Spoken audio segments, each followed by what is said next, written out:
It's WNCW. Stout sauce. You were warned. You were warned, guys. Y'all must have had Wheaties this morning. It's up and rolling.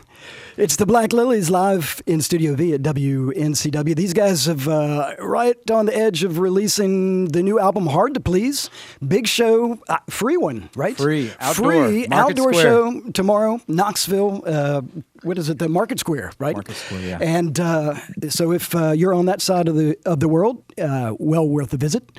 A couple other dates happening in the area. Shikori Hills weekend, 8th and 9th. Well, yeah, next weekend. A couple weeks in. Yeah, it'll probably be dry over there by then. And so 2 days over there. And then, for those of you planning ahead for the holiday season, date at the Grey Eagle in Asheville on December the 6th. Yes.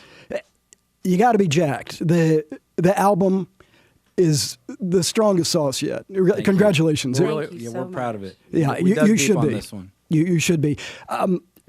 Let's just turn the clocks back a little bit, because this is it comes out of an interesting time. Back into the winter time, you guys have scheduled studio time. You've got a couple of songs, but not enough for an album. And then all of a sudden, the cart definitely and the horse got switched around. I think so. Yeah, you lost a couple of band members. Yeah. What's running through your head, Chris? Survival in a sense. This is something that we all enjoy doing, music, whether it's together or individually. I think we've all committed our lives to music in that sense. So for me, I already hedged that bet, and just figuring out a way to keep moving forward. And I think if you thought of every obstacle in your life all at the same time, you just fall over and die. Yeah. But you take it one at a time. And the first thing we had to do was wish our friends good luck in their next endeavor and figure out who's going to take their roles. And that was more challenging than I realized it was even going to be. I would think. Mm-hmm. I imagine there were a couple of sleepless nights involved there, because the band before was great. Yeah, but had a good run. I just saw you guys over at Bristol, and that was strong sauce. Bristol's been a special place for us over the years, and we always try to be on our best behavior there. I think so, including Captain Cucumber. Yes. Yes, right. Well, how did that? How many songs had you written at that stage of the game?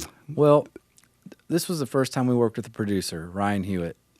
We recorded in Nashville at House of Blues, and I met with him. The House of Blues. The House of Blues. And when they first told me that, I was like, man, that's a lame name. Y'all come up with something more interesting. Then I got there and I was like, oh, this is the House of Blues. Right. So the same, Not the commercial endeavor, but the historic It's studio. really actually what turned into the commercial endeavor. Right. It's the original studio that they moved from Memphis to Nashville.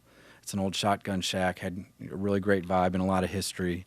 And, it's good to have that sense when you go in the studio and remember the artists that have come before you, and kind of they challenge you. The spirits challenge you. Goes to motivate you. Mm-hmm. Yeah. You sure do. Great Humbling motivators.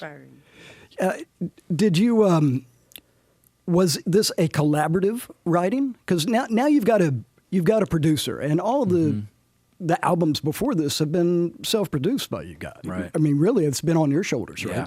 So it was a natural progression, going from just kind of a situation like this where you cut live and you get what you get to like, hey, we want something maybe that sonically is ready for a different, different airwaves or something. And it was time to have an outside perspective so we could focus on performing and writing and not trying to multitask too much. So it was a natural progression there. But as far as the writing went, especially with the transition, I was kind of on my own for that part of it. Right. Well, if memory serves, the winter was kind of nasty over your way, so you didn't feel like you had to run down the road and do a lot of things. It was timely. Yeah, we had a good snowstorm that hit us downtown and kind of closed things down for a while right during that time. So we kind of. What, was it difficult to let the reins go after you've got? It's scary. It's not difficult once you do it. For this group, it was the first time we'd worked with a producer. None of us knew what to expect, and it's when you think about someone you're kind of handing over your baby there for someone else to take care of it and give it direction. And so we were like, well, what if we don't agree with what he says, or what if we don't like it, And we were in there 10 minutes, and you realize, which you already knew. That's why we hired him. But there's like, yeah, this guy's a master at what he does, and we're in good hands, And I think everybody in the whole project trusted each other to play their role, and that's why we got such a good result. Right.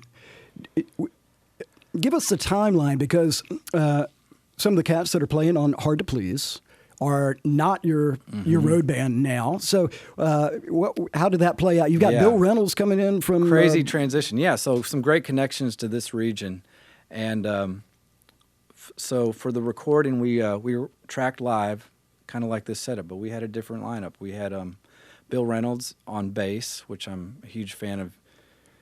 The band he plays with and who he plays with and who he produces. And I'm a huge fan of the Tyler Ramsey record that he produced. Right. And when Ryan suggested his name, that was the first thing that came up. And I'm like, oh, my gosh, you got to be kidding me. This guy's going to be part of this project. We're very fortunate. He was a really great grounding force, really cool and easygoing, nothing but great ideas. And he brought a lot to the table. Nice. So we really had multiple producers in the room, kind of able to help out when help was needed. And then Matt Smith. From right here in our backyard. Yeah, who I first met when he was playing with Shannon Whitworth. And then, of course, the Honeycutters now. And he helped out on the Underhill Rose records, which I produced up at Echo Mountain. Right. So he was a logical choice there. And then we got this young guitar player from Nashville. He's probably 20 years old now. His name's Daniel Donato. And we met him one night after playing the Ryman, going down to Robert's Western World. And he was just raising the roof down there. It out. You just walk down and you're like, man, what is going on? And so that was great. Like after every take, he's like, righteous is his big word. He's like, righteous, that's the take, blah. You got the dude. The dude is abiding, even though he's only 20 years old. Oh, man. We're talking with the Black Lillies here in Studio B. You guys maybe have another tune for us? Sure.